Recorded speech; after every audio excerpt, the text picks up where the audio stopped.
সম্মানিত মুজাফফরগঞ্জ এই বাজারের ব্যবসায়ীরা যারা, এটা কোনো ব্যক্তিকে নিয়ে প্রতিবাদ নয়, এটা গোটা কুল কায়নাতের রাহমাতুল্লিল আলামিনের শানে বেয়াদবি করা হয়েছে, তার জন্য আজকের এই প্রতিবাদ সভা। কথা বলেন ঠিক কিনা? তাই আমি আপনাদেরকে বলবো, আপনারা মিছিলে যান নাই, আমি আপনাদেরকে এখনো ছোট করতেছি না। আপনারা সবাই এই মুহূর্তে যারা আশেপাশে রয়েছেন সবাই ঐক্যবদ্ধভাবে দাঁড়িয়ে অন্তত মুনাজাতের মধ্যে শামিল হন। নাসাত ময়দানে মাহশরে মৃত্যুর পরে কবরের মধ্যে আপনি জবাব দিতে পারবেন না। আল্লাহর হাবিব যদি প্রশ্ন করে, যদি আমার বিরুদ্ধে আমার শানে বেয়াদবি করা হয়েছিল, প্রতিবাদ সবার আহ্বান করেছে, তোমরা সবাই দাঁড়িয়েছিলে, সেদিন তোমরা করে প্রতিবাদ করো নাই, তার জবাব আপনি কবরে দিতে পারবেন না। কথা বলেন ঠিক কিনা? আমার ইমানদার বাবারা, আমি আপনাদেরকে আরেকটু কথা বলি। ভারতে করেছে হিন্দুদের, ভারত করেছে হিন্দুদের আপনার যারা লিডার স্কলার, আর বাংলায় করে মুসলমানদারি স্কলার। কথা বলেন ঠিক কিনা? ভারতের জমিনে তারা আমার রাসূল পাকের শানে বেয়াদবি করেছে, আর এই বাংলার জমিনে মুসলিম স্কলার বলে আল্লাহর হাবিবকে সিক্স প্যাক বলে। কথা কোন ঠিক কিনা? আল্লাহর হাবিবকে মুসলমান স্কলার বলে, তারা নিরক্ষর বলে দাবি করে, আর ভারতের জমিনে এই ভারতের হিন্দুরা তারা রাসূল পাকের শানে বেয়াদবি করেছে। আমি তো বলি তারা একই দোষে দোষী। কথা কোন ঠিক কিনা বেঠি? এজন্য আল্লাহর দরবারে আরজি জানাবো, আমরা যেমনি করে ওই কাফের মুরতাদদের বিরুদ্ধে প্রতিবাদ জানাই, তেমনি করে যারা মুসলমান নামদারি রাসূল পাকের শানে বেয়াদবি করে তাদের বিপক্ষে প্রতিবাদ জানায়। কথা কোন ঠিক কিনা? আসসালামু আলাইকুম ওয়া রাহমাতুল্লাহি ওয়া বারাকাতুহু। প্রিয় মুসলিম সুন্নি জনতা, আপনারা শুনেছেন ভারতে হিন্দুদের পুরোহিত রামগিরি এবং বিধায়ক নীতিশ রাম আল্লাহর হাবিব রহমাতুল আলামিন নবীর বিরুদ্ধে কটূক্তি করেছে। কথা বলেন ঠিক কিনা? আল্লাহ পাক বলেছে, ওয়া তুআজ্জিরহু ওয়া তুওয়াক্কিরহু, তোমরা আমার বন্ধুকে ইজ্জত করো, সম্মান করো।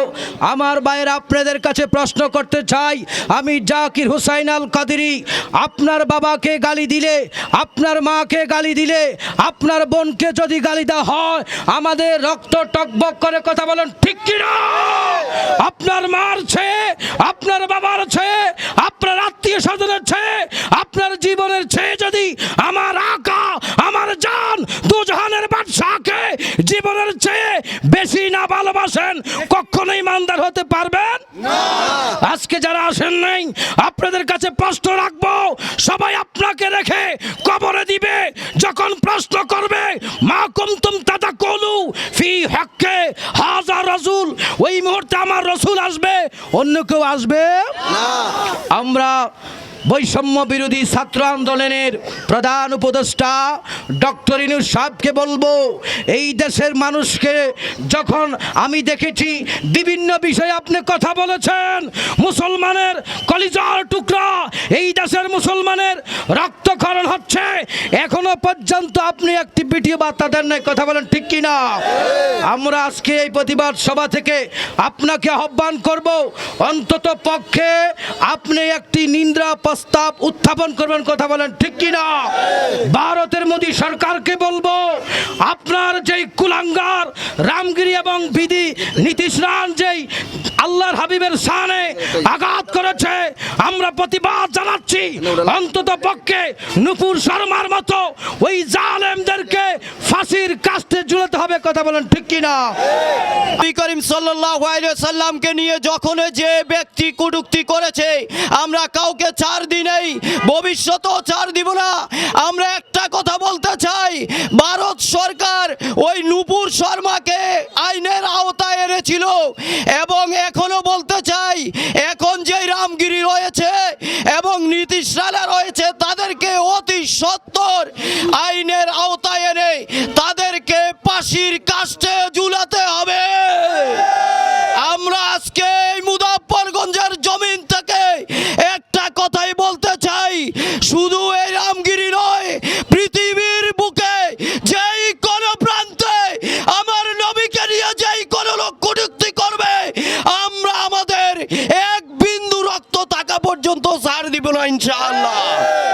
আজ থেকে প্রস্তুতি নিতে হবে। এখন থেকে ঘরে বসে থাকার আর আমাদের সময় নাই, ঠিক কিনা? আমরা আজকে এই মুজাফফরগঞ্জ বাজার পথসভা থেকে ঘোষণা দিতে চাই, এখন থেকে যখনই ডাক আসবে নবী ওলির পক্ষে, আমরা ডাকের সাথে সাথে সারা বাংলাদেশে ঝড় তুলতে রাজি আছি তো?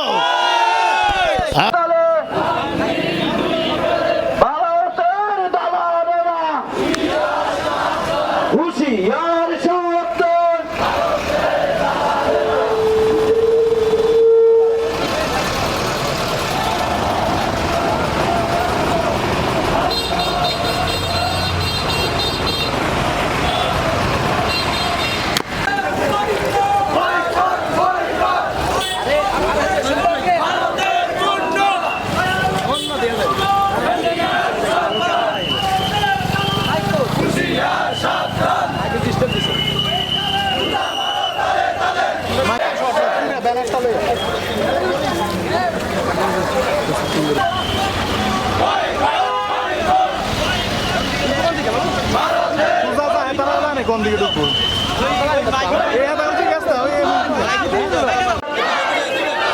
ভারতের দালালেরা হুঁশিয়ার সাবধান, হুঁশিয়ার সাবধান, নবীজির উপমা